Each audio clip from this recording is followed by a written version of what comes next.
Hello friends, तो आज हम लोग फिर से स्टार्ट करने जा रहे हैं जो हमारी रिवीजन सीरीज के बचे हुए क्वेश्चन थे चैप्टर 3 से, मतलब linear equation in two variables. इसके तो जो बचे हुए क्वेश्चन थे रिवीजन के लिए हम लोग उसको स्टार्ट करने जा रहे हैं। चलिए सबसे पहले हम क्वेश्चन को पढ़ लेते हैं। इससे पहले भी मैंने जो वीडियोज़ अपलोड की हैं रिविज़न की, आप लोग वहाँ से देख सकते हैं जो इम्पोर्टेंट क्वेश्चन हैं। आज हम लोग यहाँ से इस क्वेश्चन को पढ़ते हैं कि एक आयताकार मैदान है। एक आयताकार मैदान की लंबाई में 2 मीटर की कमी और चौड़ाई में 2 मीटर की वृद्धि की जाए तो उसका क्षेत्रफल 10 मीटर स्क्वायर बढ़ जाता है। परंतु यदि लंबाई में 2 मीटर की वृद्धि और चौड़ाई में 3 मीटर की कमी कर दी जाए तो क्षेत्रफल 45 मीटर स्क्वायर कम हो जाता है। मैदान की लंबाई और चौड़ाई ज्ञात कीजिए। ठीक है, तो हमें जैसे कहा है इस क्वेश्चन में, बस हम बिल्कुल वैसे ही सवाल को लगाएंगे। सबसे पहले एक आयताकार मैदान है। आयत कैसा होता है? इस तरीके से आयत में जो है आमने सामने की भुजाएं इक्वल होती हैं। ठीक है, ये आमने सामने की भुजाएं जो हैं बराबर होती हैं। तो अब हम क्या करेंगे, सबसे पहले लिख लेते हैं कि माना आयताकार जो क्षेत्र है उसकी लंबाई या चौड़ाई हमें कुछ माननी पड़ेगी। तो हम क्या करते हैं, सॉल्यूशन लिख लें। मान लेते हैं माना आयत की लंबाई बराबर x है और जो चौड़ाई है आयत की वो y है।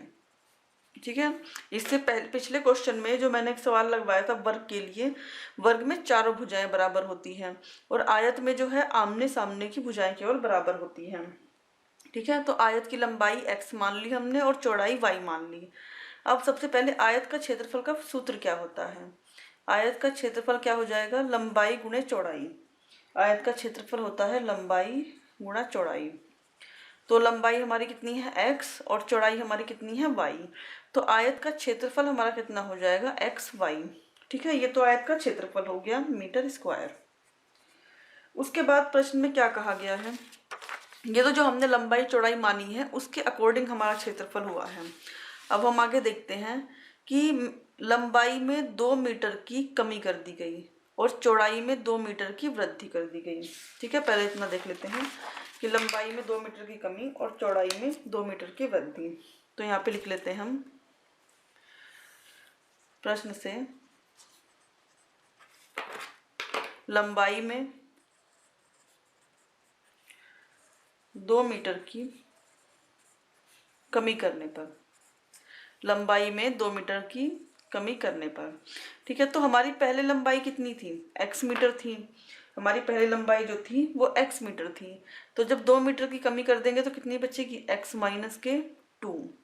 और इसके बाद है चौड़ाई में 2 मीटर की वृद्धि करने पर। ठीक है, चौड़ाई में 2 मीटर की वृद्धि हो गई। तो चौड़ाई हमारी पहले थी y और अब इसमें 2 की वृद्धि हो गई तो चौड़ाई हमारी हो गई y प्लस के 2। ये हमारी नई चौड़ाई है। ठीक है, और ये हमारी नई लंबाई है। तो उसके बाद हम क्या लिखेंगे, जो नया आयत बना, जब वृद्धि कर दी तो ये आयत तो ऐसा रहेगा नहीं। आयत अगर लंबाई चौड़ाई दोनों बढ़ गई हैं तो आयत में भी ऐसे लंबाई और चौड़ाई में कुछ वृद्धि हो जाएगी ना, इस तरीके से बन जाएगा कोई आयत। ठीक है, तो जो नया आयत है उसका क्षेत्रफल हम लिख लेते हैं यहाँ पे, नए आयत का क्षेत्रफल। नए आयत का क्षेत्रफल, तो क्षेत्रफल क्या होता है? लंबाई गुणे चौड़ाई। तो नए आयत की जो लंबाई है वो x माइनस 2 है और नए आयत की जो चौड़ाई है वो y प्लस 2 है। ठीक है, लंबाई गुणे चौड़ाई, तो इसकी लंबाई ये थी और चौड़ाई ये। अब हम क्या करेंगे, दोनों की आपस में मल्टीप्लाई कर लेंगे और थोड़ा सा से सॉल्व कर लेंगे सवाल को। x की y में मल्टीप्लाई करेंगे xy, x की 2 में मल्टीप्लाई करेंगे 2x, फिर -2 की y में -2y और -2 की +2 में -4। तो ये हमारा हो गया इतना क्वेश्चन। क्षेत्रफल भी हमने निकाल लिया। उसके बाद क्या कहा गया है कि अगर लंबाई में 2 मीटर की कमी और चौड़ाई में 2 मीटर की वृद्धि कर दी जाए तो उसका क्षेत्रफल 10 मीटर स्क्वायर बढ़ जाता है। मतलब कि जो पहले वाला क्षेत्रफल था वो कम हो गया और अब की बार जो ये वाला क्षेत्रफल है ना, ये 10 मीटर स्क्वायर से ज़्यादा है। ठीक है, तो ज़्यादा वाला कौन है? ये ज़्यादा वाला है और पहले वाला कम है और दोनों का डिफरेंस कितना है, मतलब कि दोनों में कितना अंतर है? 10 मीटर स्क्वायर का। तो वही हम लिख लेते हैं कि प्रश्न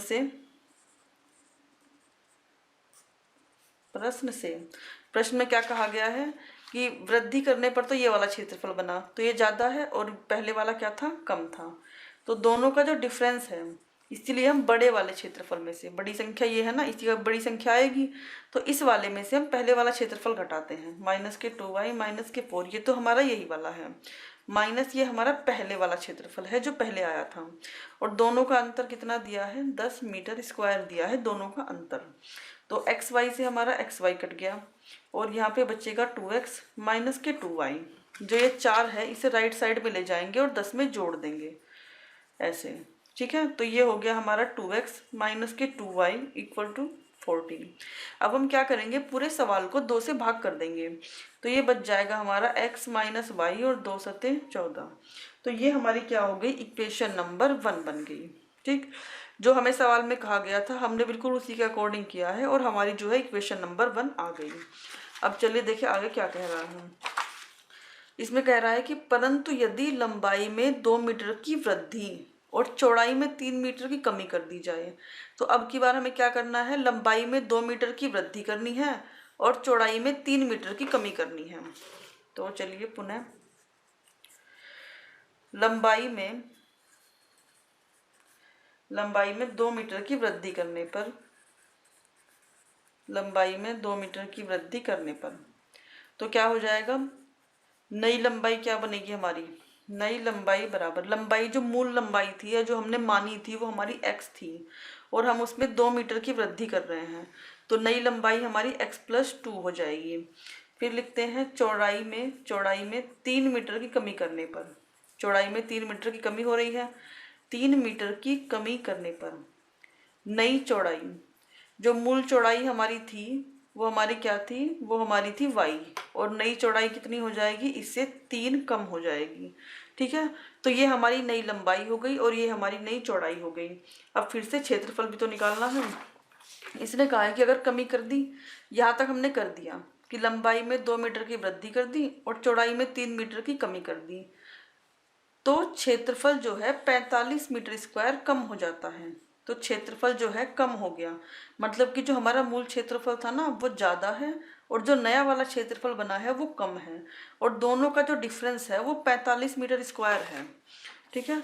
तो हम क्या करेंगे, पहला नया क्षेत्रफल निकाल लेंगे। तो नया क्षेत्रफल कैसे निकलेगा, पिछली बार की तरह ही, लंबाई गुणे चौड़ाई, लंबाई गुणा चौड़ाई, यहाँ y - 3। अब हम क्या करेंगे, इन दोनों की मल्टीप्लाई कर लेंगे, x की मल्टीप्लाई इसमें xy -3x, 2 की मल्टीप्लाई y में 2y और -6। ये हमारा नया क्षेत्रफल है, पर ये जो है वो पहले वाले क्षेत्रफल से कम है, ठीक है। तो इसीलिए हम पहले वाले क्षेत्रफल में से इसे घटाएंगे कम वाले को, और तब दोनों का डिफरेंस 45 दिया है। तो चलिए घटा लेते हैं। पहले वाला क्षेत्रफल हमारा कितना था, xy, और उसमें से हमने घटाया अपना जो है नया वाला क्षेत्रफल xy -3x प्लस के 2y और -6, ठीक है। हमने इसे घटा लिया और दोनों का डिफरेंस है हमारा 45। तो चलिए ब्रैकेट हटा देते हैं और इसके निशान जो है उन्हें चेंज कर लेते हैं। माइनस के xy, माइनस और माइनस क्या हो जाएगा हमारा प्लस, और माइनस प्लस माइनस और माइनस माइनस के प्लस, बराबर 45 आ गया। xy से हमारा xy कैंसिल हो गया और 3x - के 2y = 45। यहाँ पे 6 राइट साइड में ले जाके इसमें से हम घटा देते हैं, तो कितना बचेगा हमारा 3x प्लस के 2y बराबर 39। ये हमारी जो है समीकरण नंबर 2 बन गई, ठीक है। अब हमारे पास समीकरण 1 समीकरण 2 है, हम चाहे प्रतिस्थापन विधि चाहे विलोपन विधि जो भी विधि लगा सकते हैं और x और y की वैल्यू निकाल सकते हैं। पहली इक्वेशन हमारी ये थी, तो देखिए अगर हम विलोपन विधि लगाना चाहते हैं तो x - y = 7 दिया है और यहाँ पर क्या है 3x + 2y दिया है। अगर हम y कैंसिल करना चाहते हैं तो हमें अपनी पहली इक्वेशन में 2 से गुणा करनी पड़ेगी, ठीक है। तो यही चीज़ हम लिख लेते हैं कि समीकरण 1 में 2 से गुणा की है और ये निशान प्लस है और ये निशान माइनस है, तो क्या करेंगे जोड़ने से ही हमारा काम हो जाएगा। तो हम यहाँ पे लिख लेते हैं कि समीकरण जो हमारी 1 थी उसमें हम गुणा कर रहे हैं 2 से और फिर उसे हम जोड़ रहे हैं समीकरण 2 में, ठीक है। तो समीकरण 1 में 2 से गुणा कर लेते हैं, आ जाएगा हमारा 2x - के 2y बराबर 7 दूनी 14। देखिए ये थी हमारी समीकरण नंबर 1। 2 की गुणा करी हो गया 2x माइनस के 2y, और 7 में भी तो 2 से गुणा करेंगे तो 7 दूनी 14। फ्रेंड्स यहाँ पर माइनस के 2y होगा तो इसे यहाँ पे माइनस के 2y कर लीजिएगा, यहाँ भी माइनस हो जाएगा और यहाँ भी माइनस। तो हम लोग क्या करेंगे, समीकरण को घटाने पर ये हो गया माइनस और ये हो गया प्लस, ये भी हमारा क्या हो जाएगा माइनस। तो जब इसमें से हम घटाएंगे तो हमारा कितना आएगा यहाँ पर माइनस के x, ठीक है, माइनस के x इक्वल टू माइनस के 25। माइनस से माइनस कट गया तो x बराबर हमारा कितना आया 25 आ गया, ठीक है, x बराबर हमारा 25 आ गया। अब हम x का मान समीकरण 1 में रख लेते हैं तो उससे क्या होगा, हमें y का मान मिल जाएगा। यहाँ पे हम लिख लेते हैं कि x का मान समीकरण 1 में रखने पर, समीकरण 1 में रखने पर, तो समीकरण 1 हमारी क्या थी, समीकरण 1 हमारी थी ये रही, यहाँ पे समीकरण 1 हमारी थी x माइनस के y इक्वल टू 7, और x हमारा कितना है 25 माइनस के y इक्वल टू 7। तो माइनस y यहीं रहेगा, 7 यहाँ पहले से ही था, और 25 को हम कहाँ ले गए, राइट साइड में। इन दोनों को हम क्या करेंगे, आपस में घटा देंगे। तो घटाने पर कितना बचा हमारा 18 माइनस के y, ये माइनस के 18 बचेगा। तो माइनस से माइनस हमारा हो गया कैंसिल, तो y बराबर हमारा कितना आ गया 18, ठीक है। तो y और x दोनों के हमारे पास मान आ गए। तो हमने आयत की लंबाई जो है उसे x माना था, तो यहाँ पे लिख लेते हैं आयत की लंबाई x, इसे हमने x माना था ना, आई हमारी 25, और आयत की चौड़ाई, आयत की चौड़ाई इसे हमने क्या माना था, इसे हमने y माना था, और ये हमारी आ गई 18। तो ये क्या हो गया, हमारा आंसर आ गया इस सवाल का। तो चलिए फ्रेंड्स, अब हम लोग स्टार्ट करने जा रहे हैं अपना अगला क्वेश्चन। तो चलिए फ्रेंड्स, अब हम लोग नेक्स्ट क्वेश्चन लगाते हैं इसका। सबसे पहले क्वेश्चन को ध्यान से पढ़ लेते हैं कि 2 अंकों की संख्या में दहाई का अंक इकाई के अंक का 3 गुना है। यदि संख्या में से 54 घटाया जाए तो अंक पलट जाते हैं, संख्या ज्ञात कीजिए, ठीक है। अब सबसे पहले हमें क्या करना है कि हम इकाई और दहाई के अंक मान लेंगे इसमें। तो चलिए लगाते हैं इसे सॉल्यूशन। सबसे पहले मान लेते हैं कि माना इकाई का अंक बराबर x, माना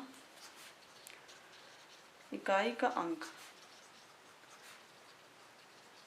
अंक बराबर है x, और दहाई का अंक बराबर क्या है, दहाई का अंक बराबर है y, ठीक है।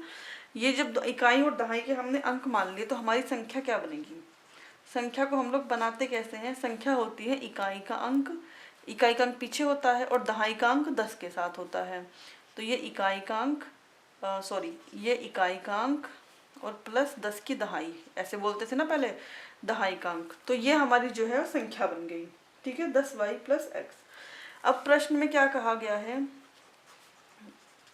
प्रश्न में कहा गया है कि दहाई का अंक जो है वो इकाई के अंक का 3 गुना है। तो दहाई का अंक बराबर, प्रश्न से लिख देंगे दहाई का अंक बराबर 3 गुना इकाई का अंक, ठीक है, इकाई का अंक। ये बात मैं आप लोग कई बार बता चुकी हूँ कि अगर हमें इक्वल का निशान लगाना है तो अगर दहाई का अंक 3 गुना है तो हमें इकाई के अंक में 3 से गुणा करनी है, तब ये दोनों आपस में बराबर हो पाएंगे और हम ये बराबर का जो साइन है इसको बीच में लगा पाएंगे, ठीक है। तो क्या हो गया, दहाई का अंक हमारा कितना था, दहाई का अंक हमारा y था 3, इकाई का अंक हमारा कितना था x था, तो ये y बराबर हो गया हमारा 3x। इसको हम इक्वेशन नंबर अपनी 1 मान लेंगे, इसका हम यूज करेंगे बाद में। उसके बाद इसमें क्या लिखा है कि अंकों को पलटने पर जो संख्या बनी है, ठीक है, इसमें लिखा है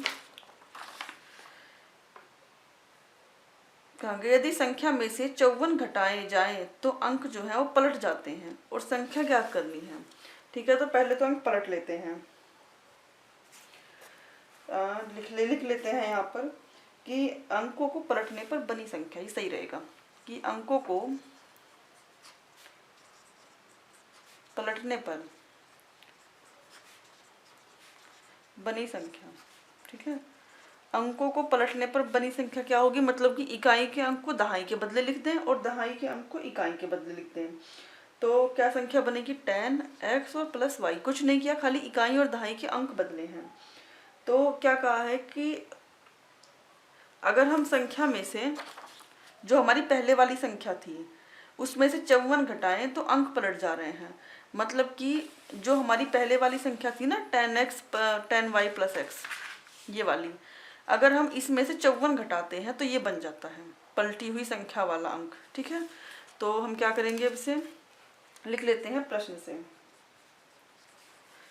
से। ठीक है, मूल संख्या जो है अगर हम उसमें से 54 घटा देते हैं, ठीक है, तो क्या बनेगा, तो अंकों को पलटने पर संख्या बनेगी, अंकों को पलटने पर बनी संख्या,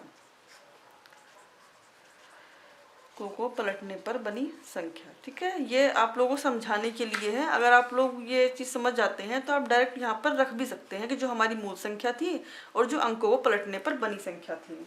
ठीक है, तो मूल संख्या हमारी क्या थी, 10y plus x, 10y plus x और माइनस के 54, और अंकों को पलटने पर बनी संख्या थी हमारी 10x और प्लस के y।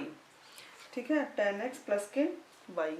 तो अब हम क्या करेंगे, इन सबको x और y वाले पद को एक तरफ ले जाएंगे और 54 को राइट साइड में। तो ये हो गया 10y plus x minus 10x और माइनस के y इक्वल टू 54। ये दोनों प्लस प्लस थे, लेफ्ट साइड में जाएंगे तो माइनस हो जाएंगे, ये माइनस था तो राइट साइड में गया, क्या हो गया, प्लस हो गया हमारा। अब हम घटा लेंगे, 10y में से एक y गया 9y, और ये दोनों घटाए जाएंगे तो माइनस के 9x बराबर 54। हम क्या करेंगे, 9 से पूरी समीकरण को भाग कर लेते हैं, क्योंकि 9 से ये दोनों भी कटते हैं और 54 भी कटता है। तो अगर हम इस पूरी समीकरण को भाग करते हैं तो हमारा बन जाएगा y माइनस के x, 9 एकम 9 कट गया, 9 एकम 9 कट गया, x बचा, 9 6 54। ठीक है, ये बन गया हमारा। तो ये क्या होगी हमारी समीकरण नंबर 2, ये हमारी समीकरण नंबर 2 बन गई। अब हमें क्या करना है, समीकरण 1 में हमें पहले से ही पता है कि y बराबर 3x है, तो हम समीकरण 1 का मान इसमें रख दे रहे हैं। तो y का मान समीकरण 2 में रखने पर, y का मान क्या करेंगे, समीकरण 2 में रखने पर, ठीक है, 2 में रखने पर y बराबर हमारा 3x आया था, तो 3x रख दिया हमने इस वाले y के बदले, माइनस के x इक्वल टू 6। तो 3x में से एक x गया, कितने बचे, 2x बराबर 6 और x बराबर 6/2, मतलब कि कुल मिलाकर आ गया x बराबर, क्योंकि ये 2 तिया 6 कट जाएगा तो x बराबर हमारा कितना आ गया, 3 आ गया। ठीक है फ्रेंड्स, ये थोड़ी रिवीजन सीरीज है तो इसे थोड़ी स्पीडली लगा सकते हैं, क्योंकि आप लोगों ने पहले इसका बेसिक कंप्लीट कर लिया होगा। मैं उम्मीद करती हूँ कि आप लोगों ने बेसिक कंप्लीट कर लिया होगा इसका। अब हम क्या करेंगे, x की वैल्यू तो हमारी आ गई, हमें y का मान निकालना है, तो रख लेते हैं x का मान समीकरण 1 में रखने पर। समीकरण 1 हमारी क्या थी, समीकरण 1 थी हमारी y बराबर 3x, तो y बराबर 3, x का मान भी 3 आया है, तो y बराबर कितना हो गया, 9, y बराबर हमारा हो गया 9। ठीक है, तो x और y के दोनों की वैल्यू आ गई, तो हमारी संख्या क्या बनेगी, संख्या को हम यहीं पे लिख लेते हैं, थोड़ा सा सवाल बस एंड आ गया। संख्या हमारी क्या थी, संख्या हमने जो बनाई थी x और y लेके, वो हमारी बनी थी 10y प्लस एक्स, देखिए यहाँ पे बनी है ना, ये थी हमारी 10y प्लस एक्स। तो हम y और x की वैल्यू इसमें रख दे रहे हैं, 10y की वैल्यू हमारी आई थी 9 और x की वैल्यू हमारी थी 3, तो 10 9 90 और प्लस के 3, तो कितना हो गया ये 90 और 3 93। तो ये हमारा आंसर आ गया, ये हमारी संख्या बन गई। ठीक है, तो ये हमारे जो क्वेश्चंस हैं फ्रेंड्स वो कंप्लीट हो गए हैं इस रिवीजन सीरीज के। इसके बाद मैं आप लोगों को ट्रिग्नोमेट्री की रिवीजन सीरीज लगाऊंगी। आप मेरे चैनल को लाइक शेयर एंड सब्सक्राइब कर दीजिए। सब्सक्राइब कर देंगे तो आप लोगों को जितनी भी रिवीजन सीरीज आएंगी वो सारी आप लोगों को मिलती रहेंगी।